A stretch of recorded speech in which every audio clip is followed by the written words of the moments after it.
Problema rin ngayon ang edukasyon ng mga kabataang apektado ng kalamidad. Kaugnay niyan, makakausap natin si Attorney Julito Vitriolo, Executive Director ng Commission on Higher Education o CHED.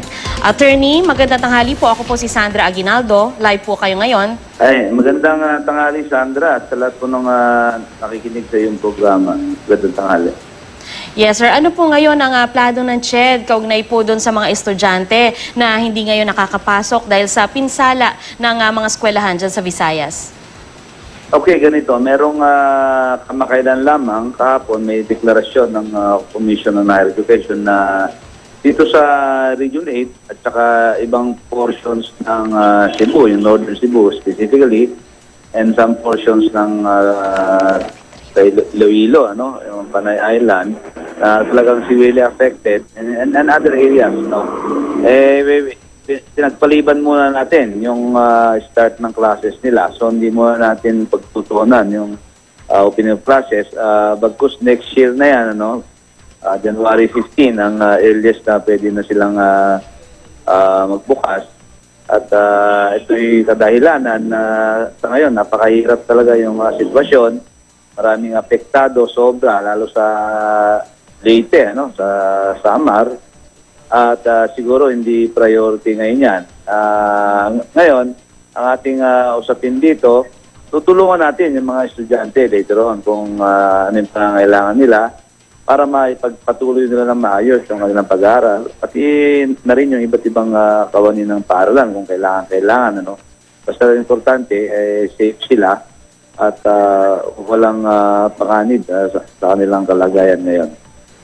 Paano po yung mga eskwelahan na talagang sirang-sira at hindi agad-agad maitatayo? Ano po yung mangyayari sa mga estudyante niyan?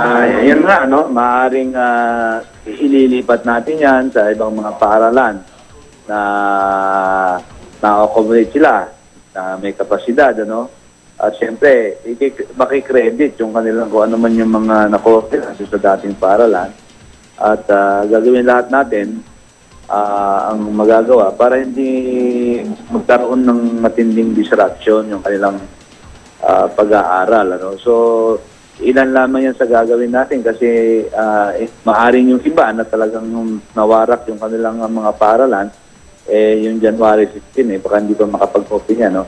So, titignan natin yung sitwasyon pagdating ng after 2 months kasi ang panawagan nga, sabi nga ng gobyerno doon, na baka 2 months pa bago magkaroon ng restoration ng mga basic utilities, tulad ng kuryente at sa tubig. So, wag mag-alala mga estudyante, nakahanda ang Commission on Higher Education at tulungan sila para maging smooth yung transition nila kung kailangan lumipat sila sa ibang paaralan. Sir, halimbawa po yung UP Visayas, Tacloban College po ay humihingi daw po ng urgent ang tawag nila urgent cross registration ng kanilang mga estudyante. Matutugunan po ba yung mga ganitong request? Kasi ang problema daw po ay pahirapan yung pagkuha ng dokumentong kailangan nila para naman makapag-enroll. Okay, ganito. Sa parte kasi State University yan, ang UP.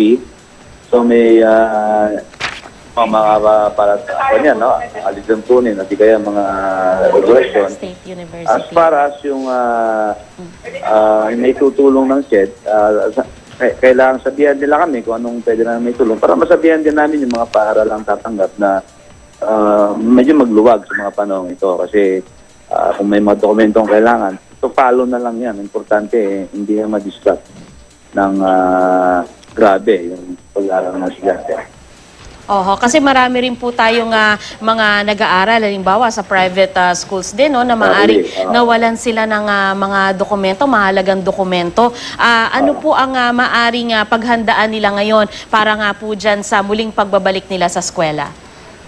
Well, yun na nga, kung mayroon pa silang kopya na, kung anong ebidensya, kung anong mga dokumento, papatunay, yung kaya lang nila naman, at available, magagamit yan. Kasi even sa opisina ng CHED, na-wipe out yung aming mga records dyan, Wala, maraming magamit kami nawala dahil sa kasagsagan ng bagyo. Kaya itatry natin i-reconstruct. Pero ang ating gagawing prinsipyo dyan. As long as meron namang talagang kahit anong pruweba na estudyante itong mga ito, pagbibigyan natin, ano? Kasi yun na nga, hindi naman gusto ng natin yung nangyari. At makikita naman sa mga pagkakataong ito, dapat kailangan magtutulungan, ano? Kailangan ayos ang lahat para ma-normalize ang lalo na buhay ng mga estudyante. Alright, maraming salamat po sa inyo, CHED Executive Director Attorney Julito Vitriolo.